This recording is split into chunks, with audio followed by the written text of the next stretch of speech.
E ó, seguimos no YouTube e Mauro César Pereira. Opa. Aí vamos falar da apresentação do cara. Apresentação oficial do Tite como... Não, a apresentação oficial já aconteceu, né? Que foi quando ele apareceu lá com a camisa do Flamengo. É a primeira entrevista coletiva de imprensa do Tite como treinador do Flamengo.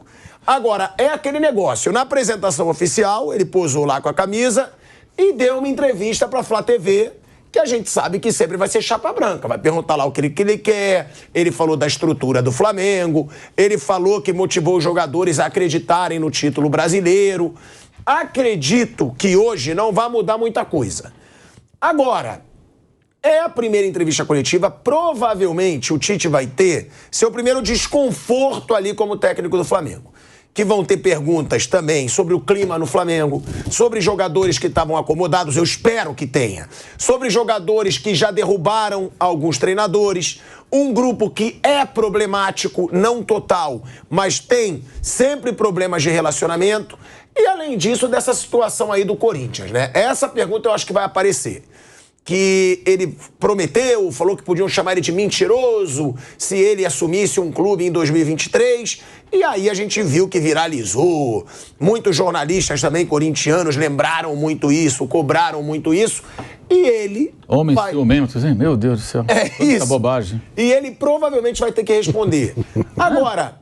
Mauro, primeiro, você já tem informações do trabalho do Tite? Como estão sendo os primeiros dias de trabalho do Tite? Eu soube que o primeiro foi, né, ele até pediu lealdade, foi a primeira palavra que ele pediu, ou seja, ele já sabe que esse grupo, se não for leal, ferrou. Foi a primeira coisa que ele pediu, gente, eu quero lealdade. Ou seja, ele percebeu que ali no Flamengo já derrubaram muita gente, mas ele não vai falar isso. Parece que primeiro ele está trabalhando o mental, né, Mauro? E, claro, agora o campo. Mas o que esperar dessa primeira entrevista do Tite? E você ainda já debochou aí, tem muito esse assunto é ridículo, né? Porque, assim, quando o Tite... Veja bem, se o Tite dissesse o seguinte, olha, eu não volto a trabalhar esse ano e em 2024, se o Nogueirópolis quiser minha contratação, eu estou apalavrado com o Nogueirópolis. Não dirigirei outro clube. O meu clube em 2024 é o Nogueirópolis. Não me queiram. Aí é uma coisa. Ele se comprometeu com o Nogueirópolis e não estaria cumprindo porque ele foi para o Flamengópolis, sei lá. Então tá errado. Mas o que ele falou só interessa a ele. Não afeta terceiros. Sério. Ele fala, eu não vou trabalhar em clube nenhum, pode me chamar de mentiroso. Que eu entendo isso como uma figura de linguagem, uma força de expressão. Ô, Mauro, eu vou até te cortar. Mal colocado. Pra você falar tudo pra rádio. Senão aí vai chegar na rádio, vai começar pela metade. Dá aquela enrolada básica.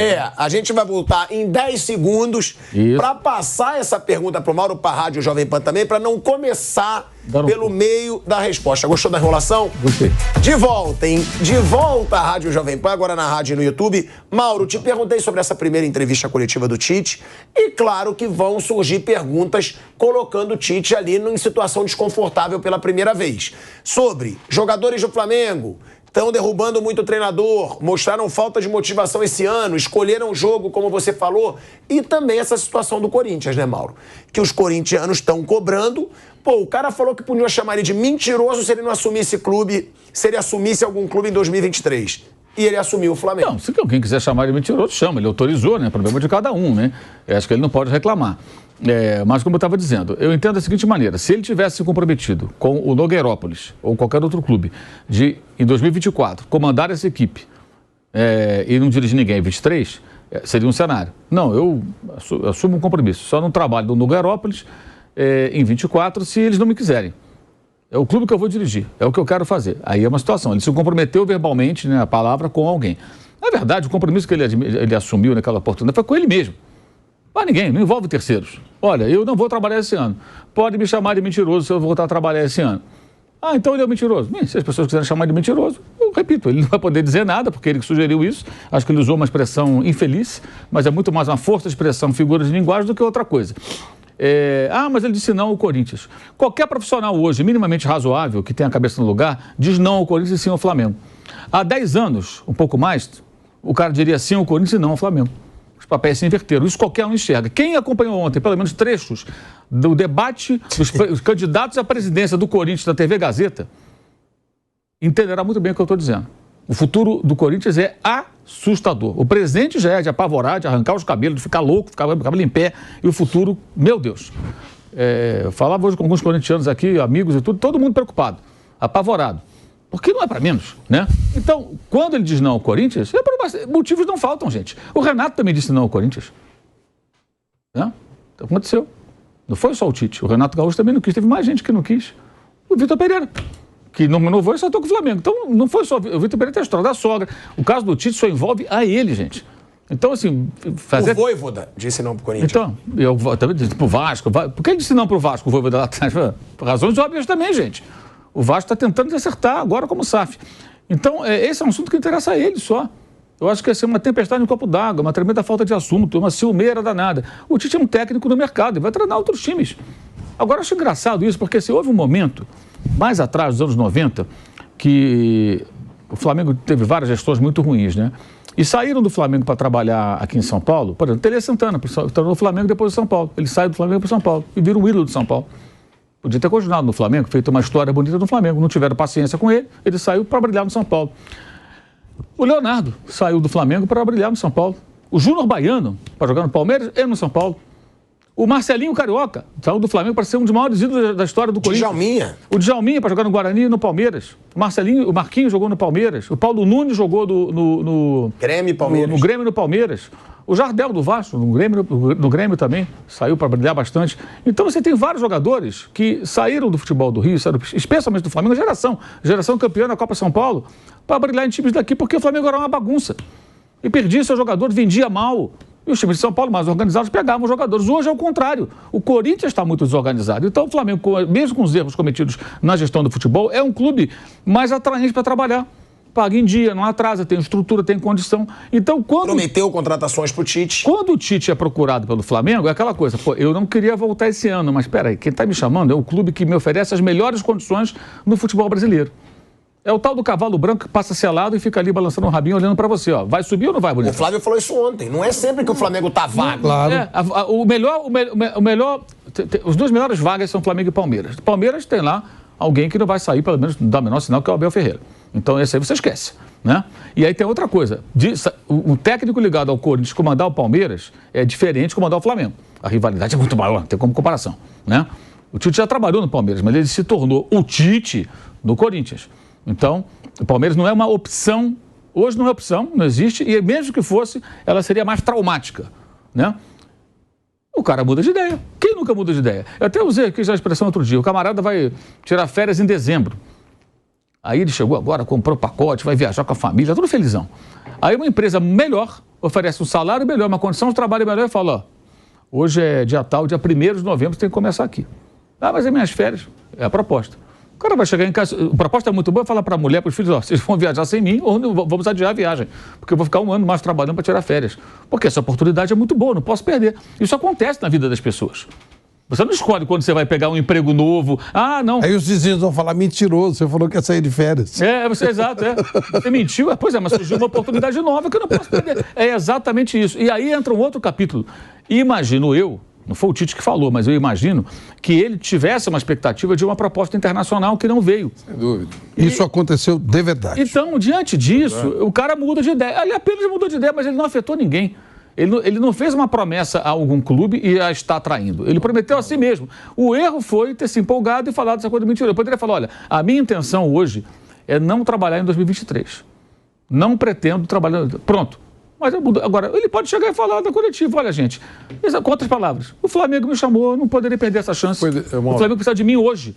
Eu não poderia empurrar até o começo do ano. Nós temos uma tarefa aqui agora, que é ganhar uma vaga na Libertadores. Aí o que eu faço? Eu começo em janeiro sem a vaga na Libertadores, eu tenho que ajudar os caras a conseguir a vaga. Então, assim, o discurso deve estar pronto e é muito básico.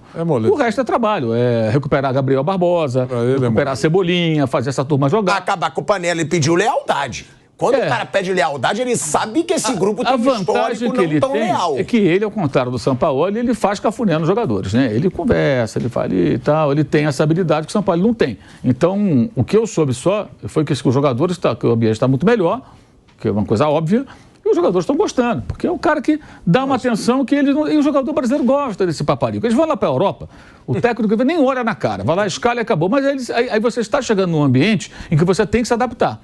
Aqui eles fazem o ambiente, eles já fizeram o ambiente. Então o técnico que tem que se encaixar. É meio bizarro isso, mas é assim que funciona. Assim, eu queria só dizer que, vou repetir, o Tite voltou a trabalhar 305 dias depois de sair do último emprego. 305 dias. Atenção, ele falou um negócio de mentiroso e tal, porque tinha definido, meu ano será sabático. Um ano. Então, agora, ele é uma moleza para ele responder. Se essa pergunta surgir na coletiva de daqui a pouco, vai ser uma moleza para ele. Período sabático pode ser um dia, um mês, 2 meses, 1 ano, 2 anos, e o cara pode não voltar nunca mais. Então, é um direito do cara antecipar ou estender o período sabático, de descanso, de não voltar a ficar estressado. Esse é o objetivo, quando você resolve dar uma parada. Além de tudo, ele não entra na fila do salário-desemprego, não tem esse problema. Né? E pode voltar por quê? Pode voltar, esse motivo que eu acho que é o verdadeiro, que é o mais aceitável, um convite do Flamengo há 40 dias de terminar o ano sabático. 40 dias de terminar o ano sabático, porque o campeonato termina no dia 3 de dezembro. O Flamengo terá jogos, ele nesse período aqui ele está treinando, está conhecendo a casa, cumprimentando a senhora da cozinha, esse negócio todo. Então, descumpriu a promessa, para quem quer entender assim, mas mesmo assim, foi um descumprimento radical? Não foi. Né? Então, eu acho que achei normal ele ter aceitado o convite do Flamengo e achei ótimo, porque o Flamengo precisava de uma grife. E ele vai para uma grife. A principal torcida do país, ricão, com as contas em dia, no Rio de Janeiro, onde ele já tem lugar para morar. Então, eu aqui, falei no dia que o Asmar falou, já está assinado, vai começar daqui 3, 4 dias. Eu falei, então, eu queria só dar essa observação, porque eu acho que o cara voltar para o emprego... E é por falta de grana que ele votou? Não, mas é muito provável. Mas ajuda, né? Uma bufunfa em dinheiro não faz mal para ninguém. Rasgar dinheiro, mas estou dizendo, Flávio, não tem cobrador batendo na porta. Claro. Ele pode falar, brincar ainda na coisa. Mas quanto mais se tem, mais se quer, né? Isso eu discordo um pouco também. Não, mas eu não estou negando. Vai ganhar cerca de 1,5 milhão por mês. Não, é claro, só estou dizendo que não é por aperto. Certo? Tanto é verdade que ele fez uma série de exigências. A comissão técnica toda, né? Parceiros, amigos. Ele está levando 3 auxiliares. Então, Sampaio, Kleber Xavier e o filho, Matheus. Uma comissão técnica da seleção brasileira por alguns anos. Tem alguma coisa. E o Flamengo precisava contratar. Não dava para esperar mais. O Flamengo não podia ficar sem técnico. E também... vai contratar qualquer um, a tragédia continua. Trouxe o melhor nome que estava vago no mercado, que não deve ter mesmo recebido nenhuma proposta do exterior atraente. Eu acho que recebeu propostas, mas nada que pudessem levá-lo para fora do Brasil. Então, eu acho que é uma entrevista importante, que ele pode esclarecer muita coisa, até responder jocosamente, com ironia. A Rose não aguentava mais, me vê em casa. Quase 1 ano, olhando para a cara dela, não aguenta, vai trabalhar um pouco. Ele pode falar isso.